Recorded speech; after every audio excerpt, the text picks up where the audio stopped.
Hallelujah, hallelujah. प्रभु के नाम की महिमा हो। एक और बार हम सब लोग मिलने के लिए प्रभु ने मदद किया। मैं प्रभु का धन्यवाद करता हूँ। और पिछले कुछ हफ्तों से हम लोग 7 छुटकारा के बारे में हमने सीखते हुए आ रहे थे। आज भी हम 7 छुटकारा के बारे में हम सीखेंगे। आज हम 6वां पॉइंट और 7वां पॉइंट देखेंगे। परमेश्वर ने हम लोगों को मृत्यु से छुटकारा दिया है, 7वां है शैतान से छुटकारा मिला है। इन दोनों चीज़ों के बारे में हम देखेंगे।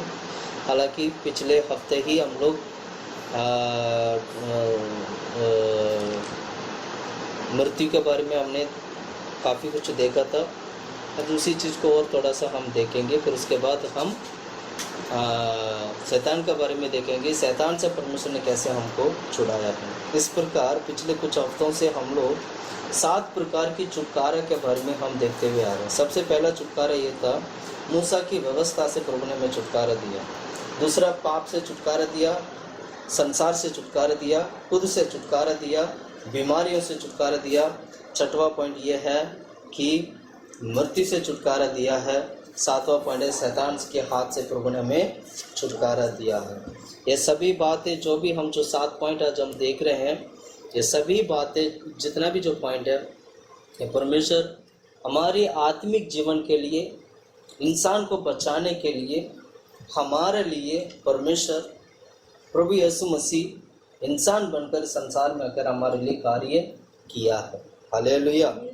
वो सर्वशक्तिमान परमेश्वर है, यहोवा परमेश्वर है, और हमारी गलतियों को माफ करके दोबारा हमें पवित्र और शुद्ध करने वाला प्रभु है। आज वो परमेश्वर हमारा बीच में है। आइए हमारे ध्यान के लिए भजन संगीता की किताब 35 अध्याय 9 और 10वां वचन हम पढ़ेंगे। भजन संगीता की किताब 35 अध्याय का 9 और 10वां वचन। परंतु मैं यहोवा के कारण अपने मन में मगन होऊंगा। अपनी मन में यहोवा के कारण मगन होऊंगा। मैं उसके किए हुए उद्धार से हर्षित उसकी किए हुए उद्धार से, यहाँ पर उद्धार करके पढ़ते हैं। यह उद्धार जो है बेसिकली छुटकारा की तरह है।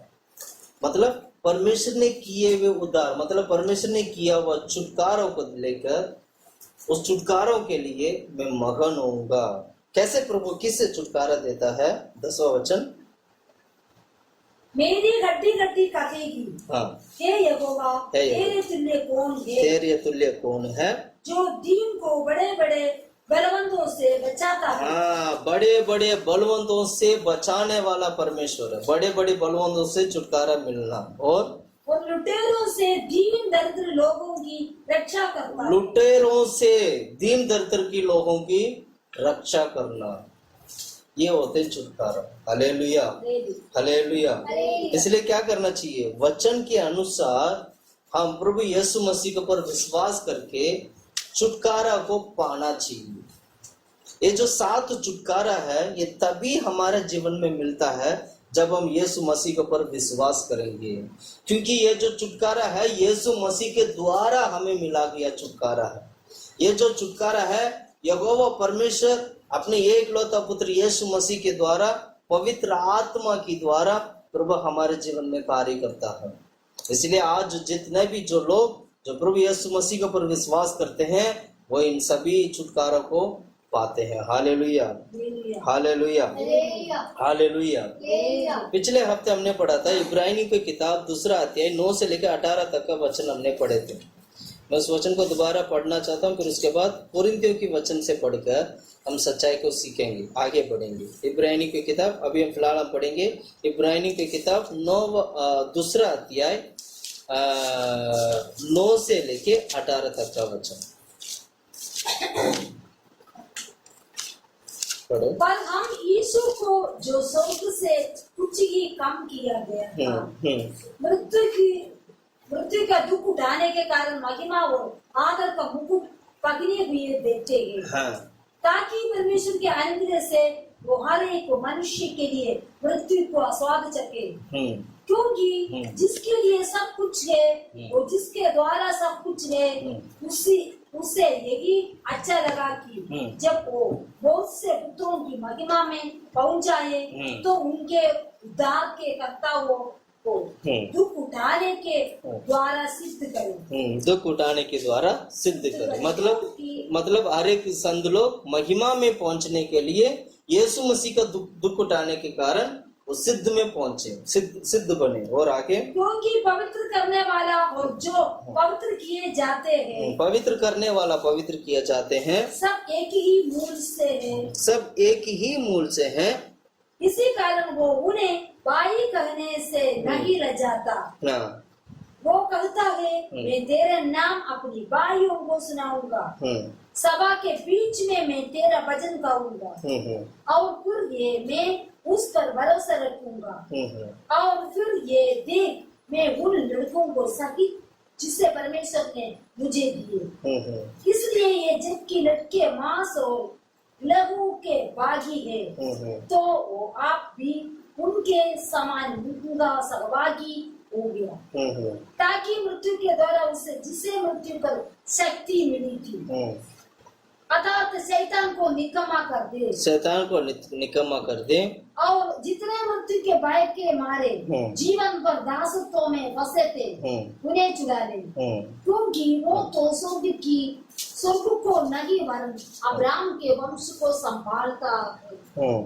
इस कारण उसको चाहिए था कि सब बातों में अपने भाइयों के समान बने, जिससे वो उन बातों में जो परमेश्वर के संबंध रखती है एक दयालु और विश्वास योग्य महायाजक बने, ताकि लोगों को पापों के लिए प्रायश्चित करे, क्योंकि जब उसने परीक्षा की दशा में दुख उठाया तो वो उनकी भी सहायता कर सकता है जिनकी परीक्षा होती है। Hallelujah, hallelujah, hallelujah.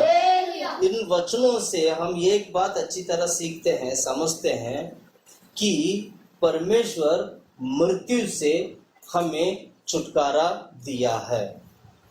इसलिए 15 वचन में पढ़ते, 15 वचन में पढ़ो, 15 वचन में क्या लिखा है? और जितने मृत्यु के भय के मारे, जितने मृत्यु के भय के मारे जीवन भर दासत्व में फंसे थे, जीवन भर दासत्व में फंसे थे, यानी मृत्यु का भय के माने जीवन भर जीवन भर उसकी मृत्यु का दासत्व में जो फंसे थे उन लोगों को प्रभु ने छुड़ाया। यानी संसार में यीशु मसीह के ऊपर विश्वास करने वाला हर एक व्यक्ति मृत्यु का दासत्व में से प्रभु यीशु मसीह छुड़ाता है। इसलिए शैतान प्रभु यीशु मसीह के सामने मृत्यु को लेकर घमंड करता था, और उसी मृत्यु को प्रभु यीशु मसीह का मृत्यु की वजह से प्रभु यीशु मसीह मृत्यु होकर, प्रभु यीशु मसीह मृत्यु पाकर तीसरा दिन जी उठने की वजह से शैतान हार चुका है। शैतान एक चीज में हमेशा परमेश्वर के साथ जीतने की प्रयास करता था, वो था मृत्यु। लेकिन उस मृत्यु को भी यीशु ने क्या किया? उसको हराया। यीशु मसीह जी उठा, अब वो मृत्यु भी यीशु के सामने हार चुका है। इसलिए जब मसीह लोग मरते हैं तो उसको दफनाते वक्त हम ये बोलकर हम मिट्टी डालते हैं, हे मृत्यु तेरा ढंग कहाँ है। मृत्यु से हम सवाल करते हैं कि हे मृत्यु तू क्या कर सकता है। मृत्यु को देखकर हम सवाल करते हैं, हे मृत्यु तुम क्या कर सकते हैं। मृत्यु हार जाती है। मृत्यु क्या हो जाते हैं? आकर मृत्यु पूरा के पूरा हार जाते हैं। Hallelujah, hallelujah, hallelujah.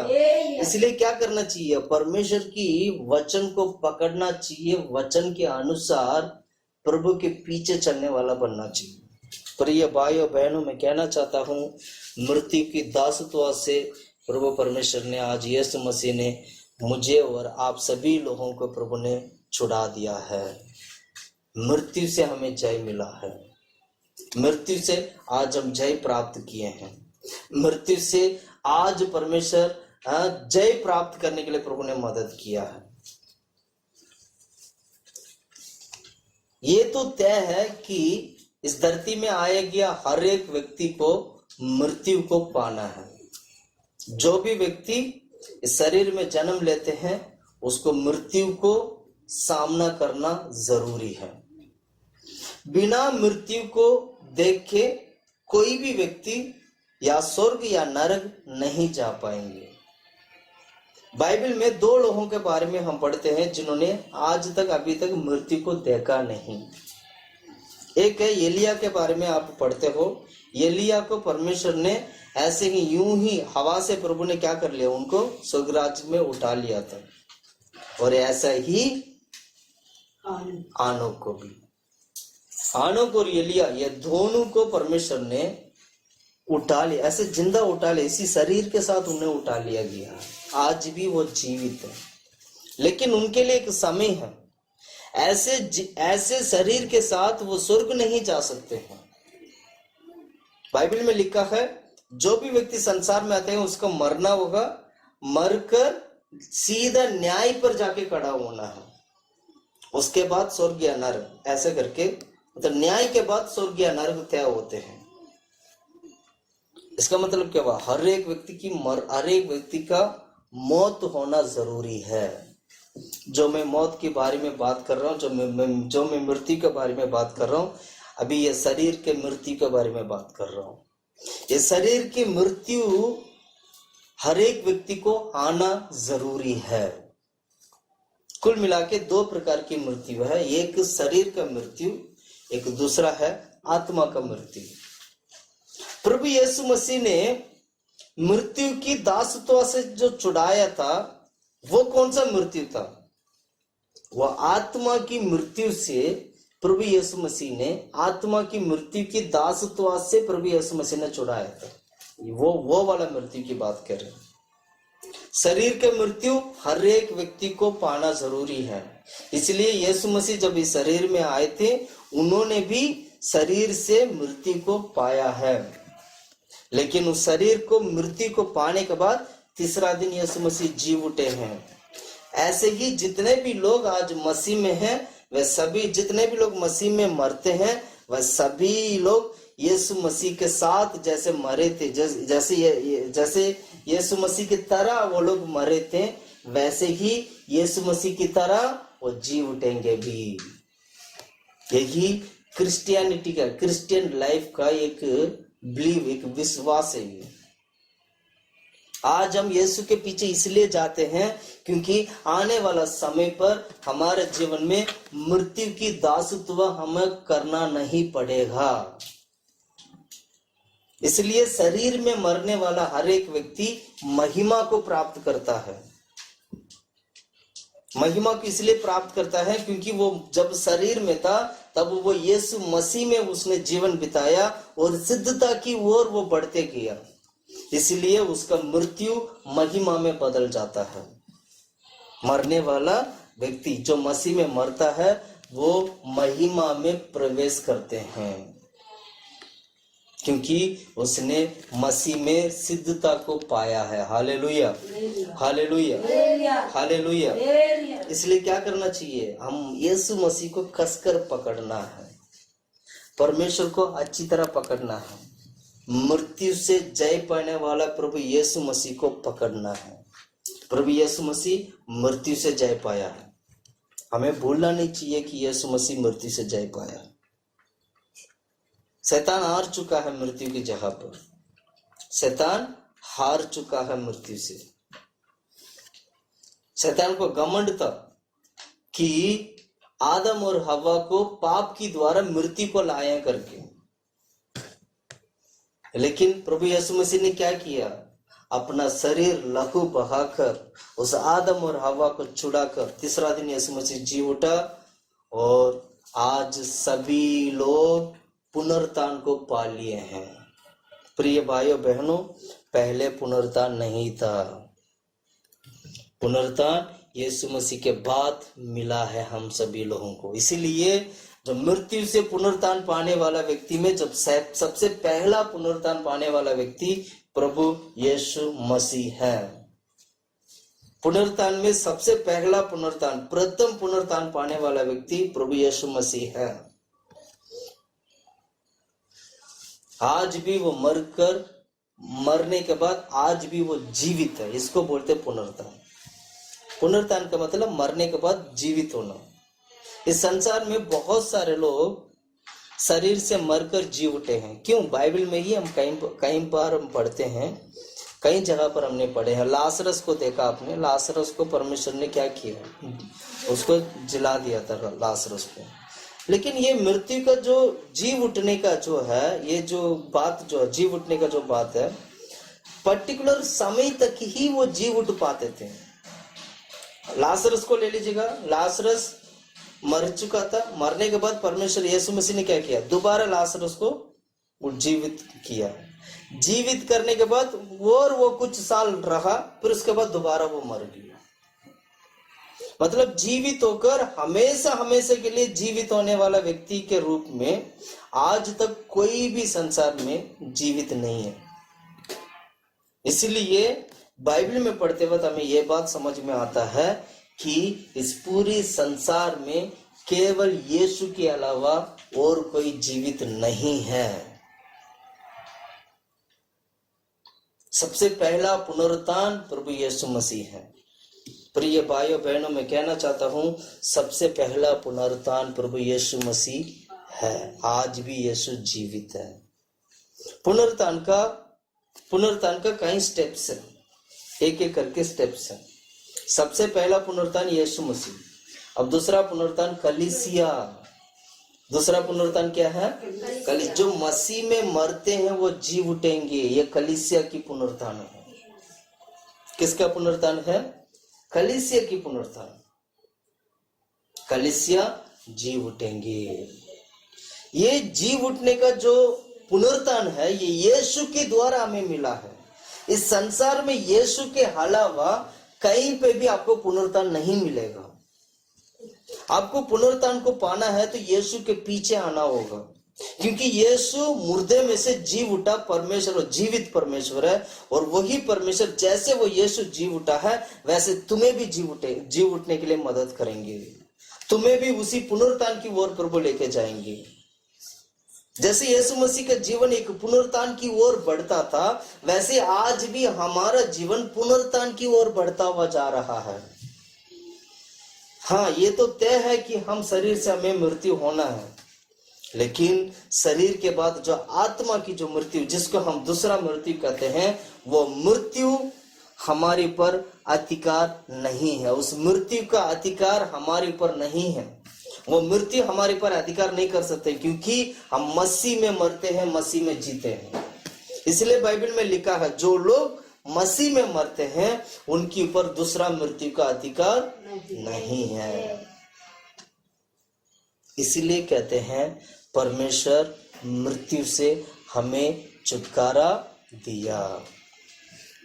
पूरा संसार में सबसे पहला पुनरुत्थान प्रभु यीशु मसीह का, उसके अलावा और किसी का नहीं है। अब जो होना है कलीसिया की पुनरुत्थान। कलीसिया कौन है? कलीसिया यीशु मसीह का दुल्हन है। दुल्हा सबसे पहला पुनरुत्थान, दूसरा दुल्हन का पुनरुत्थान, तीसरा है जो क्लेश की समय पर जो मरते हैं, जो मार्टियर्स होकर जो मरते हैं, उनकी पुनरुत्थान। कौन? किसका? मार्टियर्स। चौथा पुनरुत्थान एनोक और एलिया का। पांचवा पुनरुत्थान पुराने नियम की संत लोग। ये जो पहला जो 5 पुनरुत्थान, पहला पुनरुत्थान करके हम बोलते हैं। ये पहला जो 5 पुनरुत्थान जो है, ये पहला पुनरुत्थान बोला जाता है। ये पुनरुत्थान 1000 साल की पहले होने वाले पुनरुत्थान। उसके बाद और 2 पुनरुत्थान होगा। वो है जो उद्धार पाए गए लोगों की पुनरुत्थान, दूसरा है उद्धार जिन्होंने नहीं पाया, सारा पापियों की पुनरुत्थान। पापियों की पुनरुत्थान होना भी जरूरी है, इसलिए क्योंकि उन्हें न्याय पे जाके खड़ा करना है। Hallelujah, hallelujah, hallelujah. लेकिन पापियों की पुनरुत्थान के बाद उनका न्याय होगा और वो सीधा नरक में जाएंगे। उनकी आत्मा आनंद काल के लिए मरेगा, आनंद काल के लिए। इसको बोलते हैं मृत्यु की दासत्व में जाकर घिरेंगे। उस मृत्यु की दासत्व से प्रभु यीशु मसीह ने हमें छुड़ा दिया है आज। इसलिए हमारी शरीर जो है, केवल शरीर जो है, जो पहला जो मृत्यु है वो शरीर का है, वो शरीर से होने वाला है वो, और इस शरीर को मिट्टी में दफना दिया जाते हैं। इसीलिए मसीह लोगों को दफनाते वक्त मिट्टी डालते वक्त ये बोलते हैं कि यह मृत्यु तेरा डंग कहाँ है। Hallelujah, hallelujah, hallelujah. इसलिए वचन को सीखना चाहिए, समझना चाहिए कि परमेश्वर हमें मृत्यु से छुड़ाकर महिमा की ओर लेके गया। मृत्यु से जब छुड़ाने का मतलब है तो किधर की ओर लेके जाना? महिमा की ओर लेके जाना। मृत्यु से छुड़ाकर महिमा की ओर लेके जाना। इसीलिए पहला जो मृत्यु जब होता है तो वो मृत्यु महिमा की ओर हमें लेके जाते हैं। इसलिए पहला मृत्यु जो है वो शरीर से होता है। वो शरीर जो है जब मिट्टी में दफना दिया जाते हैं तो वो महिमा की ओर हमें महिमा की ओर लेके जाने के लिए हम क्या करते हैं? आज हम प्रयास करते हैं। आज हम लोग प्रभु में प्रयास करते हैं। Hallelujah, hallelujah, hallelujah. मैं शरीर के बारे में बताना चाहता हूँ। संसार में बहुत सारे जानवर हैं, बहुत सारे पक्षियां हैं, रेंगने वाले जानवर है, पशु हैं, चिड़िया है और पानी के अंदर के जानवर है। सभी का मांस भी है। मांस मतलब खुद की अपना अपना शरीर भी है। बाइबल क्या सिखाती है? सारा शरीर अलग अलग है, बिल्कुल टोटली डिफरेंट है। इंसान की शरीर अलग है, पक्षियों की शरीर अलग है, पशुओं की शरीर अलग है और पानी में जो रहने वाला मछलियों की शरीर अलग है। मतलब सबकी शरीर डिफरेंट है। जानवर को भी अगर आप लोगे, पशु का शरीर और पक्षियों की शरीर को अगर आप तुलना करके देखोगे तो दोनों में बहुत फर्क आएगा। ऐसे मछलियों का जो पानी में जीवन बिताने वाले जो मछलियां हैं, जो और भी जो जानवर है, उस जानवरों का और जो जानवर है, जो पक्षी हो गया, जो पशु हो गया, इनके साथ तुलना करोगे तो उनका शरीर बिल्कुल डिफरेंट मिलेगा। ऐसे इंसान का शरीर के साथ और किसी भी जानवर के साथ अगर तुलना करोगे तो इंसान की शरीर टोटली डिफरेंट होगा। कोई भी शरीर किसी के साथ मिलता जुलता नहीं मिलेगा। थोड़ा बहुत आपको मिलता जुलता लगेगा लेकिन 100% मिलता जुलता नहीं है।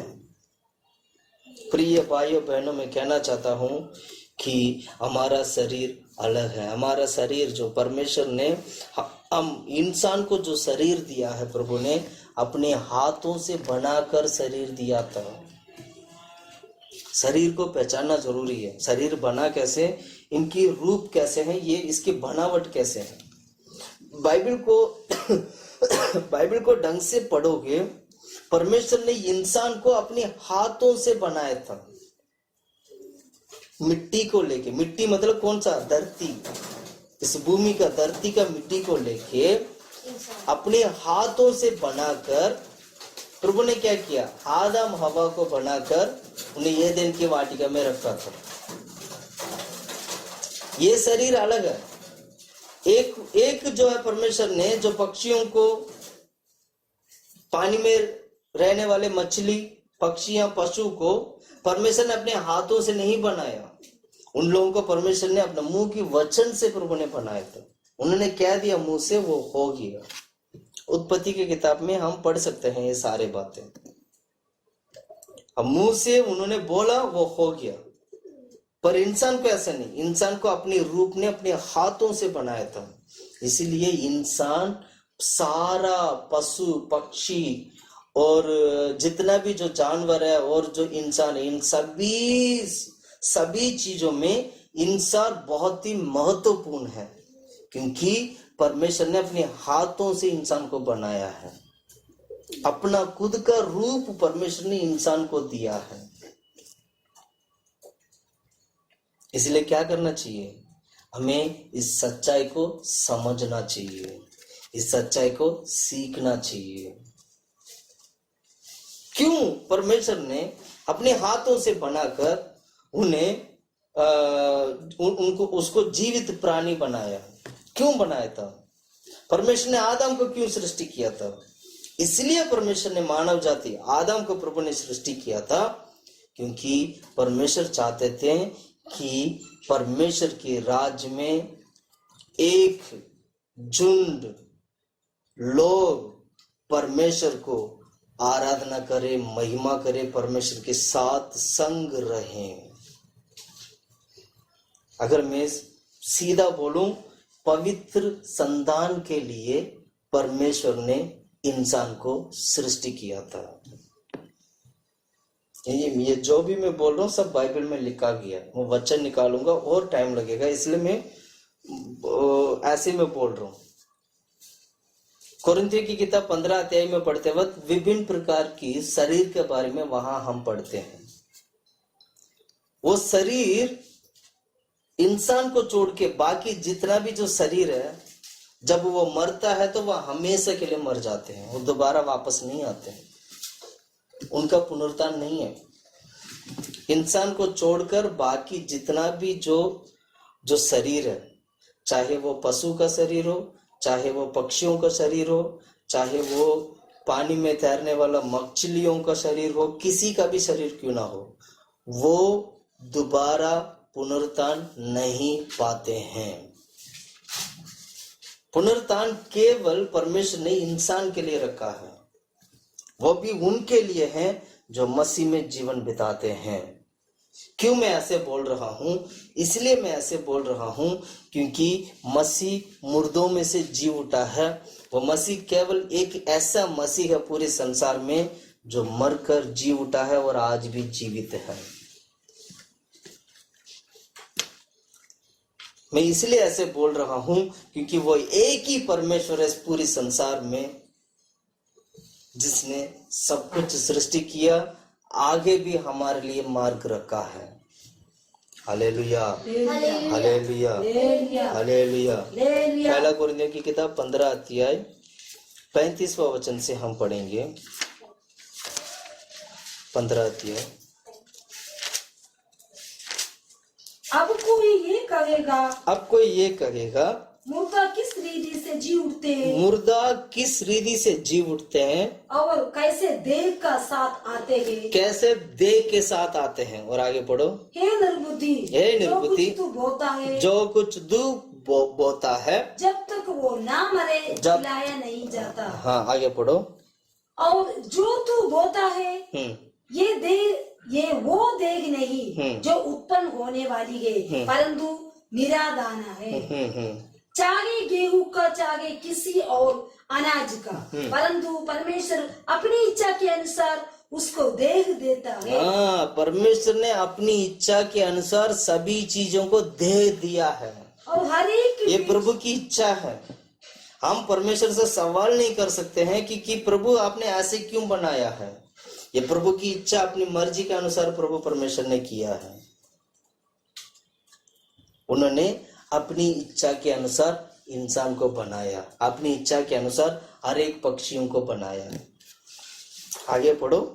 और हर एक बीज को उसकी विशेष देह। हाँ, सब शरीर एक समान नहीं, सब शरीर एक समान नहीं। देखा वचन, मनुष्यों के शरीर और है, पशुओं का शरीर और है, पशुओं का शरीर और है, पक्षियों का शरीर और पक्षियों का शरीर भी और है, मछली का शरीर और है, मछली का शरीर भी कुछ और है, स्वर्गीय देह और पार्थिव देह भी है, स्वर्गीय देह भी है और पार्थिव भी है।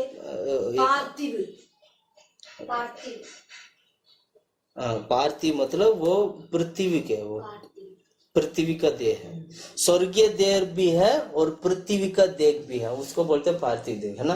और आगे, परंतु स्वर्गीय देह को तेज और है, स्वर्गीय देह का तेज और है, और पार्थिव का और, हाँ, सूर्य का तेज और है, सूर्य का तेज और है, चांद का तेज और है, चांद का तेज और है, और तारा गणों का तेज और है, तारा गणों का तेज भी और है, क्योंकि एक तारे से दूसरे तारे के तेज में अंतर है। हाँ, एक तारों में से दूसरा तारा की तेज में अंतर है। इसलिए धरती जैसा दूसरा धरती है ही नहीं। साइंटिस्ट खोजते जा रहे हैं धरती जैसा कोई धरती मिल जाए, धरती तो है ही नहीं तो मिलेगा कहां से? कितना किलोमीटर कितना करोड़ों अरबों किलोमीटर दूरी तक साइंटिस्ट खोजते जाते हैं कि धरती जैसा और कोई धरती मिल जाए जहां पर इंसान बस सके, जहां पर इंसान जीवित हो सके, मतलब जीवन बिता सके। मिला ही नहीं। वचन क्या कहती है? तारा में भी फर्क है, उस तारा के तेज में अंतर है। इस धरती के तरह और धरती नहीं है। ढूंढते जा रहे, मिला नहीं तो बाद में चांद में क्या कहते हैं, घर बनाने का प्लान किया, चांद में घर बनाने के, मून में घर बनाने का प्लान किया, क्योंकि धरती नहीं है। कोई भी तारा अगर है तो उसमें सबसे पहले तो पानी होना चाहिए। कोई भी वो तो उसमें क्या होना चाहिए? पानी होना चाहिए, रहने का ऑक्सीजन होना चाहिए, तभी इंसान जाके बस सकता है, जीवन बिता सकता है। वो चीजें है ही नहीं। केवल धरती बिल्कुल डिफरेंट है जो परमेश्वर ने इंसान के लिए, सारा पशु पक्षियों के लिए प्रभु ने बनाया है। अपनी इच्छा परमेश्वर इस धरती के द्वारा पूरा करते हैं। हालेलुया। वो सर्वशक्तिमान परमेश्वर है। प्रकृति के साथ हम लड़ाई नहीं कर सकते हैं। प्रकृति के साथ हम क्या कहते हैं, लड़ाई करना या मुकाबला करना वो नहीं हो सकता है। परमेश्वर के साथ मुकाबला नहीं कर सकते। इसलिए क्या करना चाहिए? परमेश्वर की सृष्टि को मानना चाहिए। Hallelujah, hallelujah. परमेश्वर ने सभी चीज हमारे लिए सृष्टि किया है। और आगे पढ़ो। मुर्दों का जी उठना भी ऐसा ही है। मुर्दों का जी उठना भी ऐसे, जैसे हम इन सभी चीजों का अंतर देखा था, वैसे ही मुर्दों का जी उठना भी ऐसा ही, यानी मुर्दे जी उठेंगे। मुर्दे क्या होंगे? जी उठेंगे। अब पढ़ो, आगे पढ़ो। शरीर नाशवान दशा में बोया जाता है। हाँ, शरीर नाशवान दशा में बोया जाता है और अविनाशी रूप में जी उठता है। जी उठने का मतलब यह है कि आज हमारा शरीर नाशवान दिशा में हम जीवन बिताते हैं, लेकिन जब हम जी उठेंगे तो कैसे जी उठेंगे? अविनाश की शरीर को हम पहन लेंगे। नाशवान शरीर को प्रभु ने हमें दिया है, जो इस धरती में जीवन बिताते हैं। आज हमारा जो शरीर है ये नाशवान शरीर है। जब हम जी उठेंगे, जब हम मसीह में मरकर जी उठेंगे, यही शरीर कौन सा शरीर में बदल जाएगा? अविनाशी। अविनाशी मतलब कभी ना नाश होने वाला शरीर को पहन लेगा। और दूसरा, वो अनादर के साथ बोया जाता है। अनादर के साथ बोया जाता है और तेज के साथ जी उठता है। तेज के साथ जी उठता है। देख रहे हैं आप? किसके साथ? अनादर के साथ। मतलब कोई आदर नहीं है, कोई आदर नहीं है। मसीह का जीवन में, मैं आपको दोबारा बताता हूँ, ध्यान से सुनिएगा। मसीह का जीवन में हमें अनादर को प्राप्त करना जरूरी है, जैसे यीशु ने प्राप्त किया था। अनादर का मतलब हमें कोई आदर नहीं करेंगे, हमें कोई इज्जत नहीं देंगे, जहां कहीं पे भी जाएंगे हमें अपमान होगा, क्योंकि यीशु के नाम से हम जीवन बिताते हैं। इसलिए सुबह भी हमने पढ़ते वक्त हमने क्या पढ़ा था? यीशु दुख सहकर मुर्दों में से जी उठा करके हमने पढ़ा था। दुख सहकर यीशु ने जी उठा है। इसका मतलब क्या हुआ? उन्होंने अनादर को प्राप्त किया। लोगों ने यीशु मसीह को निंदा अपमान किया है, वैसे ही हमारे जीवन में भी जब तक हम इस धरती पर रहते हैं तब तक यीशु के नाम से निंदा अपमान को सह कर हम जीवन बिताएंगे। तो जब हम पुनरुत्थान पाएंगे, कैसे पुनरुत्थान पाएंगे, कैसे पाएंगे, पढ़ो। तेज और अनादर के साथ बोया जाता है और हाँ। तेज के साथ जी उठता है। तेज के साथ जी उठता है। तेज के साथ मतलब अनादर जो है वो हट जाता है और महिमा से भर जाता है। एक आदर करने वाला, आदर करने वाला, पहले आदर नहीं था, अब आदर आ गया, इसलिए वो उसका चेहरा तेज में बदल जाता है। और आगे पढ़ो, और क्या लिखा है। निर्बलता के साथ बोया जाता है। निर्बलता के साथ बोया, निर्बलता का मतलब क्या, हमारे शरीर में निर्बलता के साथ हमारा शरीर बना हुआ है, लेकिन जब मसीह में मरकर जी उठेंगे तो क्या होगा, शरीर और सामर्थ्य के साथ सामर्थ्य के साथ जी उठेगा। प्रिय भाइयों बहनों, मैं कहना चाहता हूँ, आज हम निर्बलता के साथ जीवन बिताते हैं, आज जब बीमारी के साथ जीवन बिताते हैं, आज हम महामारी के साथ जीवन बिताते हैं। कई प्रकार की बीमारियां हमारा शरीर में आ जाती हैं, कई प्रकार की कष्ट सहना पड़ता है हमारा शरीर में, ये सारा निर्बलता को दिखाती है। लेकिन इस निर्बलता को सामर्थ्य में बदलने के लिए परमेश्वर ने पवित्र आत्मा को दिया है। इसलिए कहते हैं कलीसिया में हर एक व्यक्ति पवित्र आत्मा को पाए, ताकि हमारी ये जो निर्बलता की जो शरीर है वो सामर्थ वाला शरीर में बदल सके। पवित्र आत्मा की इसीलिए हम पाते हैं ताकि जब हम पुनरुत्थान को पाएंगे तब हमारे शरीर बल पर बल प्राप्त कर कर एक सामर्थ वाला शरीर बन सके। हाँ, मैं मानता हूं आज हमारा शरीर निर्बलता में है, आज हमारा शरीर में तकलीफ है, आज हमारा शरीर में बीमारियां हैं, लेकिन इससे जय पाने के लिए प्रभु ने पवित्र आत्मा दिया है। इसीलिए कहते हैं परमेश्वर ने मृत्यु से छुटकारा दिया है हम लोगों को। अगला पॉइंट क्या लिखा उसमें, स्वाभाविक देह भी बोया जाती है, स्वाभाविक देह भी बोया जाती है और आत्मिक देह जी उठती है। हाँ, यानी आज हमारा जो शरीर, हमारा जो देह है ये शारीरिक देह है, स्वाभाविक देह है। स्वाभाविक मतलब जो जन्म जन्म से आ रहा है, पीढ़ी पीढ़ी से हमारा साथ आ रहा है, ये शरीर है। ये शरीर आत्मिक नहीं है। इसलिए कहते हैं पवित्र आत्मा जब तुम पाओगे, शरीर की कामों को छोड़कर आत्मिक कामों को तुम करोगे। शरीर की कामों को मारना है। इसलिए हम बाइबल में ऐसे पढ़ते हैं, पवित्र आत्मा को पाने वाला व्यक्ति शरीर की कामों को मार देता है, वह आत्मिक बनता है। इसीलिए कहते हैं हम स्वाभाविक शरीर के साथ आज हम जीवन बिताते हैं। जब हम पुनरुत्थान पाएंगे तो आत्मिक शरीर में हम बदल जाएंगे। Hallelujah, hallelujah, hallelujah. और आगे क्या लिखा है, ऐसा ही लिखा भी है कि प्रथम मनुष्य अर्थात आदम जीवित प्राणी बना और अंतिम आदम जीवनदायक आत्मा बना। हाँ, प्रथम आदम जो जिसको परमेश्वर ने अपने हाथों से सृष्टि किया, वो आदम प्रथम आदम है।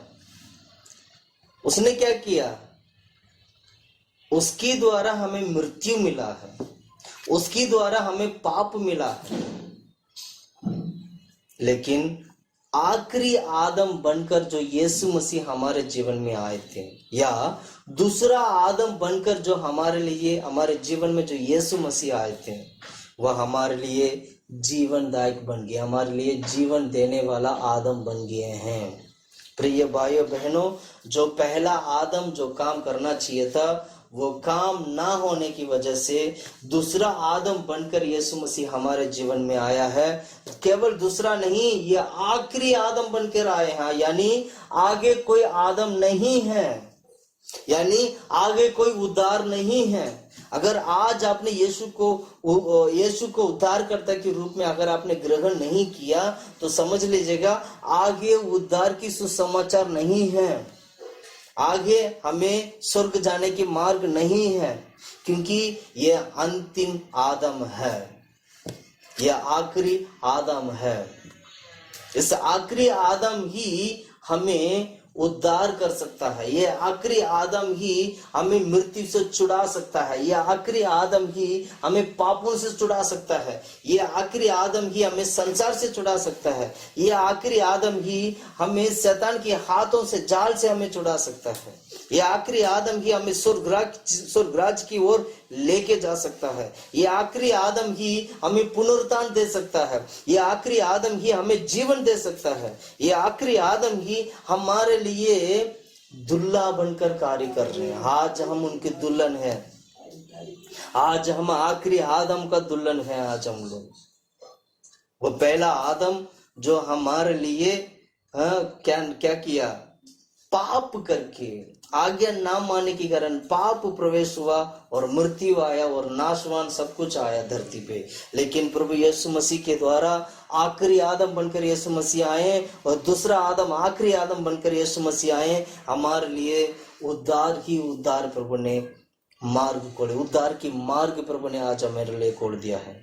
कितने लोग आज यीशु मसीह के ऊपर विश्वास करते हैं, कितने लोग आज यीशु मसीह के ऊपर विश्वास करके आखिरी आदम को पकड़ना चाहते हैं। प्रिय भाइयों बहनों, मैं दोबारा कहना चाहता हूँ, दूसरा मसीहा नहीं है, दूसरा मसीहा इस संसार के लिए नहीं है, दूसरा आदम इस संसार के लिए नहीं, और कोई आदम आएगा करके कभी मत सोचना।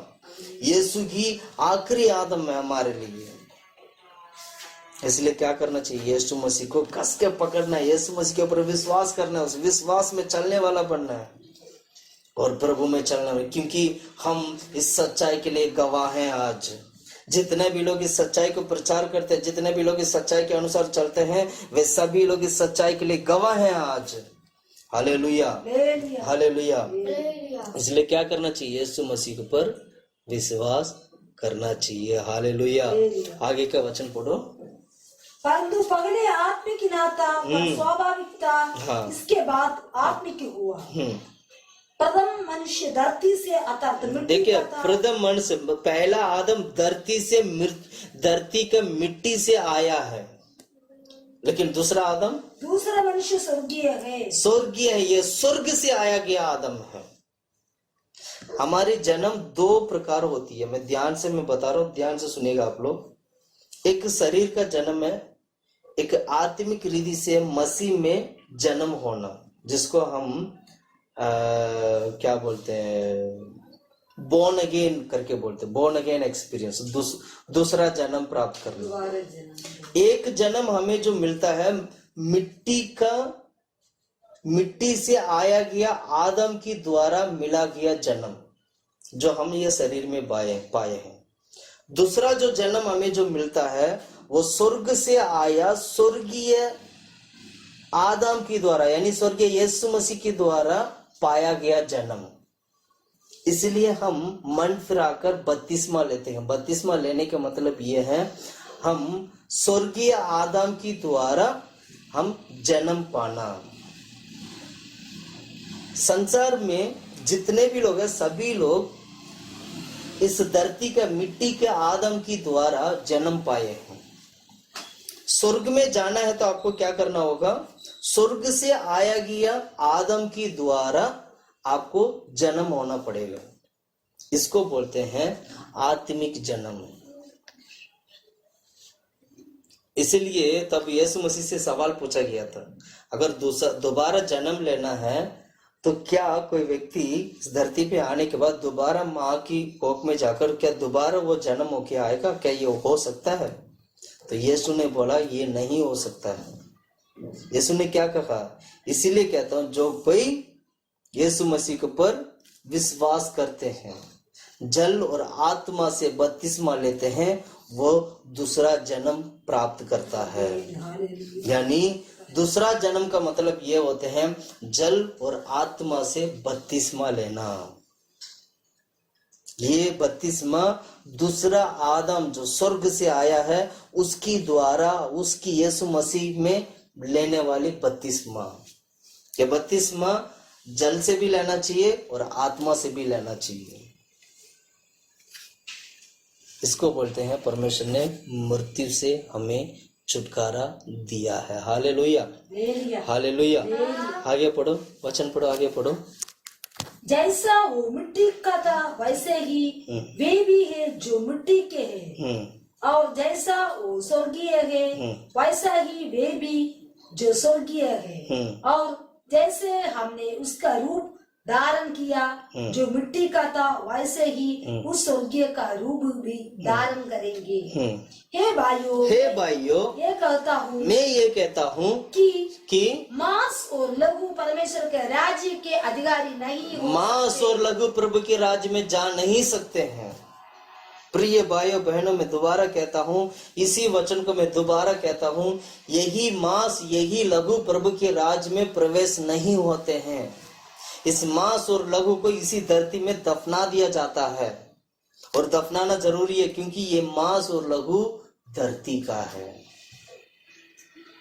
ये मांस और लघु प्रभु के राज्य में नहीं जाएगा। Hallelujah, hallelujah. आगे पढ़ो, आगे क्या लिखा है?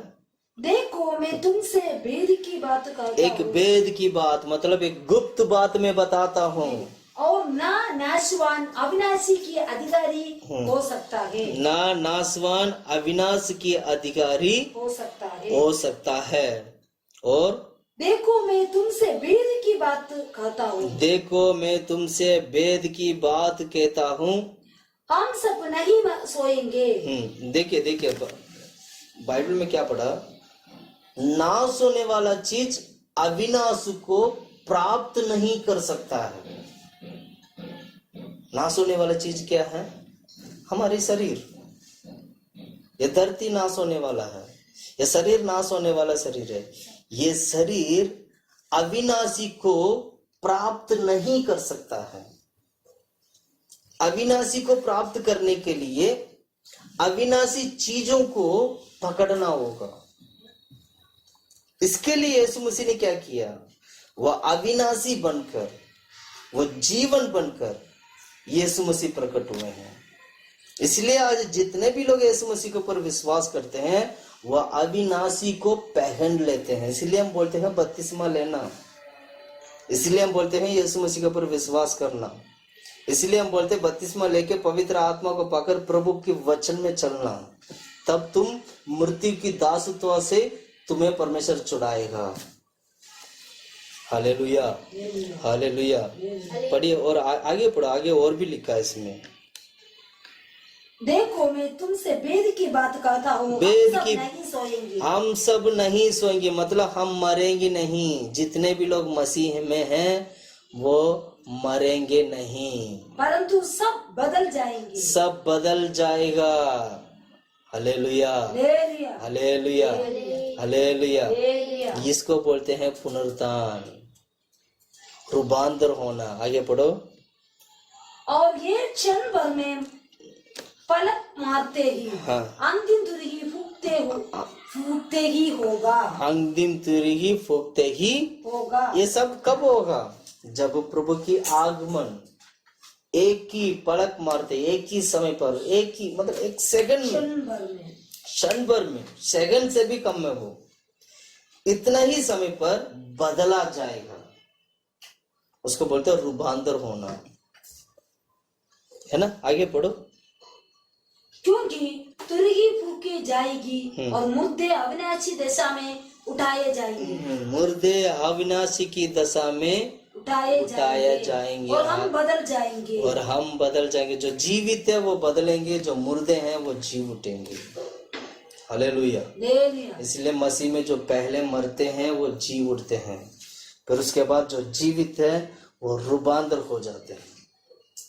आगे पढ़ो, आगे पढ़ो। क्योंकि आवश्यक है कि ये नाशवान देह अविनाशी को पहन ले, और ये मरणहार देह अमरता को पहन ले, अमरता को पहन ले। और जब ये नाशवान अविनाशी को पहन लेगा और ये मरणहार अमरता को पहन लेगा, तब वो वचन जो लिखा है पूरी हो जाएगा, और पूरी हो जाए। पर मतलब परमेश्वर ने दिए गए वायदा के अनुसार ये सब कुछ पूरा हो जाएगा, वचन पूरा हो जाएगा। और जय ने मृत्यु को निगल गया, जय ने मृत्यु को निगल गया, मृत्यु अब हार गया। यहाँ पर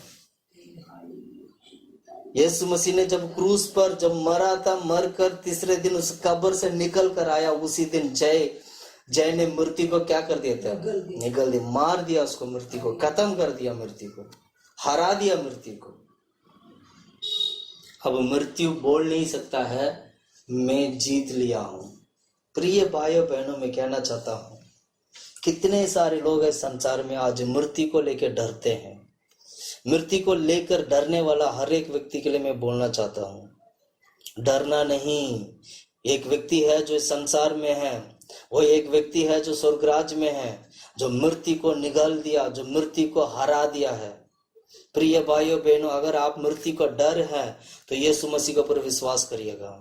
अगर आप मृत्यु का डर है आपके अंदर, यीशु मसीह के ऊपर विश्वास करिए।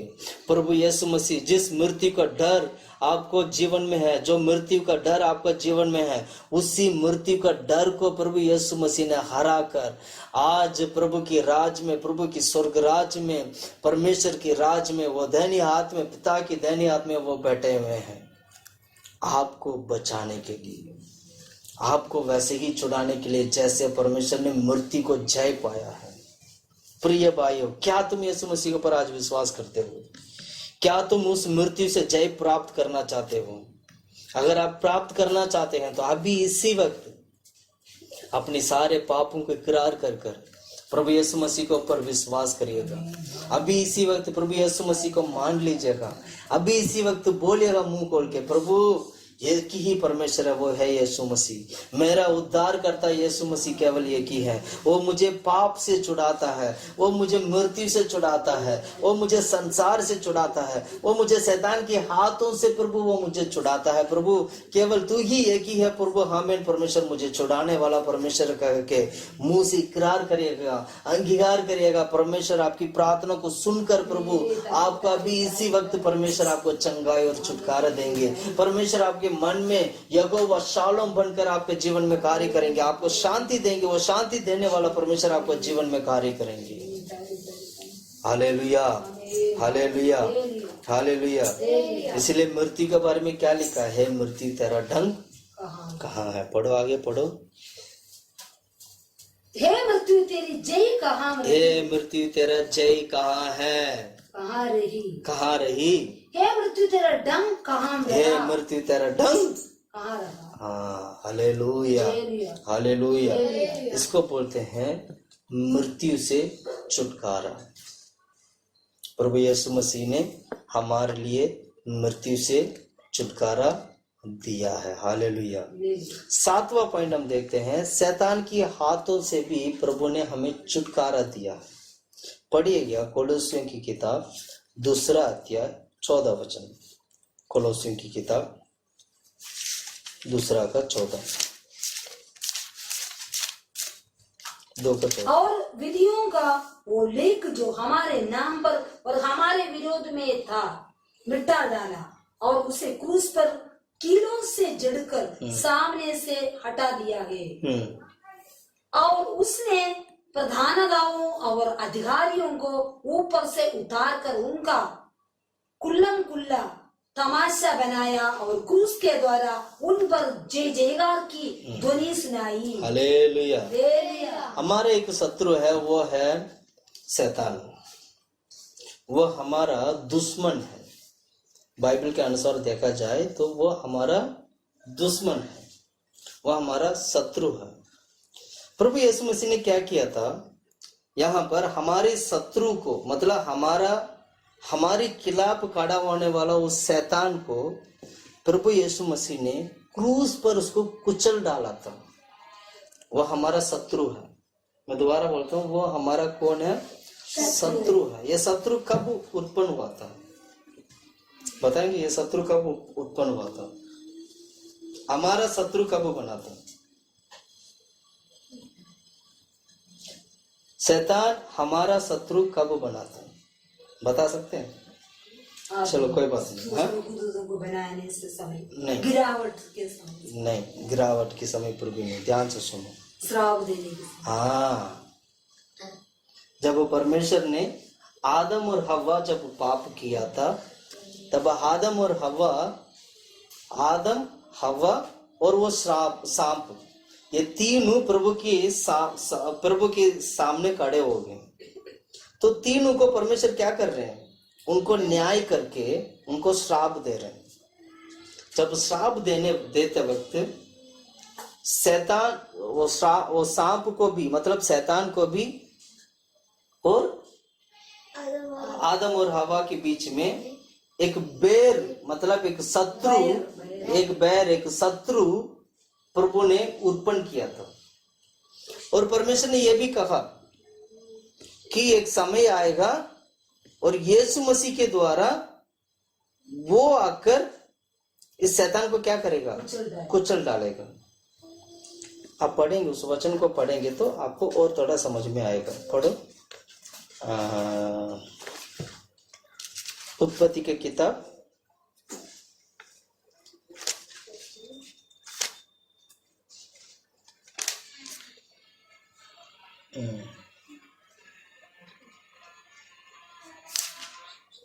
तीन का 15, तीसरा अध्याय का 15। 15 वचन। और मैं तेरी और स्त्री के बीच में और तेरे वंश और इसके वंश के बीच में बैर उत्पन्न करूंगा। हाँ, ये शैतान और लोगों के बीच का एक बैर प्रभु ने खड़ा किया था। क्या खड़ा किया था? बैर उत्पन्न किया था। और इसको खत्म कैसे किया? वो आगे वचन में पढ़ो। वो तेरे सिर को कुचल डालेगा, वो तेरे सिर को कुचल डालेगा और तू उसकी एड़ी को डसेगा। हाँ, ये कौन किसका सिर को कुचल डालेगा? इंसान शैतान की सिर को कुचल डालेगा। लेकिन इंसान से तो ये हो नहीं सकता है, शैतान की सिर को कुचल डालना पॉसिबल नहीं है। इसलिए यीशु स्वयं इंसान बनकर आया और वो इंसान बनकर शैतान की सिर को कुचल डाल दिया था। और वही है ये वचन। यहाँ पर जो आदि में जो ये घटना जब हुआ था, तब परमेश्वर ने ये बात, ये भविष्यवाणी के द्वारा प्रभु ने ये बात कहा था। और उस वचन के अनुसार वैसे ही यीशु मसीह ने इंसान की रूप में, यीशु मसीह ने शैतान की सिर को क्रूस पर कुचल डाल दिया था। अब पढ़ते हैं कोलोसियों की किताब में। अब कोलोसियों की किताब में आ जाओ, जो हमने वचन पढ़ा था 2 का 14। कोलोसियों की किताब 2 का 14। और विधियों का वो लेख जो हमारे नाम पर और हमारे विरोध में था, मिटा डाला। हाँ, हमारे विरोध में जो था लिखा हुआ था, उसको क्या कर दिया? मिटा डाला। और उसे क्रूस पर कीलों से जड़कर सामने से हटा दिया। सामने से हटा दिया। इसको बोलते हैं परमेश्वर ने, यीशु मसीह ने, यीशु मसीह के द्वारा शैतान से छुटकारा मिल देना। शैतान से हमें छुटकारा नहीं था जब तक यीशु मसीह धरती पे नहीं आए थे। जब तक यीशु मसीह धरती पे आकर क्रूस पर नहीं मरे थे, तब तक हमें शैतान की हाथ से छुटकारा नहीं मिला था। प्रिय भाइयों बहनों, मैं कहना चाहता हूं, जिस दिन यीशु मसीह क्रूस पर चढ़ गया, जिस दिन यीशु मसीह उस शैतान की सिर को कुचलने के लिए वो क्रूस पर चढ़ गया था, उसी दिन मानव जाति को प्रभु यीशु मसीह के द्वारा शैतान की सिरों को कुचल कर प्रभु यीशु मसीह के द्वारा हम लोगों को शैतान की हाथ से हमें छुटकारा मिला है। हालेलुया। आज हम यीशु के द्वारा शैतान की सिर को कुचल डालते हैं। आज हम यीशु के द्वारा शैतान की कामों को नाश करते हैं। आज हम यीशु के द्वारा उस सभी प्रकार की दुष्ट आत्मा का हम नाश करते हैं, क्योंकि यीशु मसीह ने क्रूस पर लहू के द्वारा, यीशु मसीह ने क्रूस पर उस कीलों के द्वारा उस शैतान की सिर को कुचल डाल दिया था। हालेलुया। इसको बोलते हैं शैतान की हाथ से प्रभु हमें छुटकारा देना। Hallelujah, hallelujah. हमें विश्वास करना चाहिए यीशु मसीह के ऊपर। यीशु मसीह परमेश्वर है तो वो परमेश्वर की कामों को जैसे निभाना चाहिए, वैसे ही आखिर तक अभी भी आज भी वो निभाते आते हैं। वो सच्चा परमेश्वर है। वो परमेश्वर कभी भी झूठ नहीं हो सकते हैं, वो झूठा नहीं बन सकते हैं, वो सच्चा है वो प्रभु। वो क्या, जैसे यीशु ने कहा था, जैसे परमेश्वर ने वायदा दिया, उस वायदा के अनुसार प्रभु ने कार्य पूरा किया।